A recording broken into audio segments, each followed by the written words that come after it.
After talking to the recruiter for Restoration One, I didn't then go seek other franchising opportunities or other industries. After that first call, I just knew it's what I wanted to do.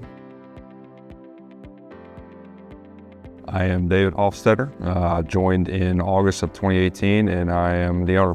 And I am Marissa Hofstetter, also the owner alongside David, started in 2018. Restoration One is a 24/7 emergency company that provides services for water, fire, and mold and reconstruction.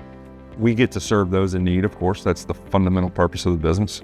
Knowing that I'm responsible to all of our stakeholders, which are our employees, their families, their kids, they depend on the success of our business. So there's a responsibility that I can't begin to describe in making sure that functions every day. In 5 years, we hope to have helped even more people in our community than we have in the last 7, that we are continuing to grow, provide more opportunities for our current employees and future hires, and to grow, but to do it while still maintaining a very good reputation and within our community